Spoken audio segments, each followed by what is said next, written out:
Donc c'est un livre qui a été écrit par Cornelius Ryan. Ryan était correspondant pour le Daily Telegraph à partir de 1943. Il assiste comme témoin en fait aux événements du 6 juin 1944. Après diverses activités de journaliste, à partir de 1953 et de 1953 à 1959, il va avoir envie de raconter ce qu'il a vu. Il a envie d'écrire, comme il a envie de faire un travail journalistique sur le débarquement.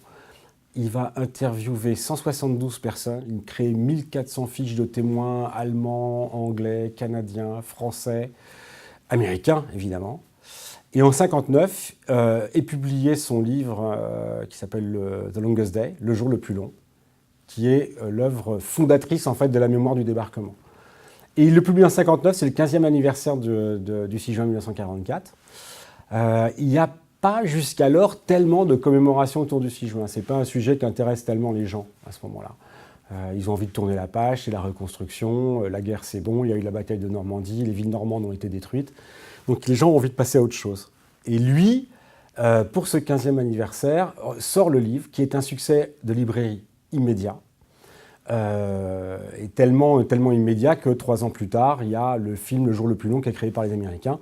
Les Américains s'emparent de ce livre parce qu'ils ont envie de raconter le débarquement. On retrouve tous les personnages principaux de John Steele qui est accroché au clocher de Sainte-Mère-Église, au Major Plus 4 qui découvre l'armada US alliée sur les plages du débarquement le matin du 6 juin.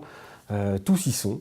À partir de 1959 jusqu'à nos jours, je crois que Cornelius Ryan a vendu 30 millions d'exemplaires de son livre. C'est le livre fondateur de la mémoire du débarquement.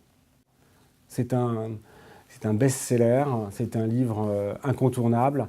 Et toute personne qui s'intéresse à l'histoire du 6 juin 1944 doit passer à un moment donné par l'étape de la lecture du jour le plus long, parce que se trouve là condensée une partie de la légende, du mythe, et aussi de l'histoire proprement dite, parce qu'il a débroussaillé un certain nombre de témoignages qui sont encore valables aujourd'hui.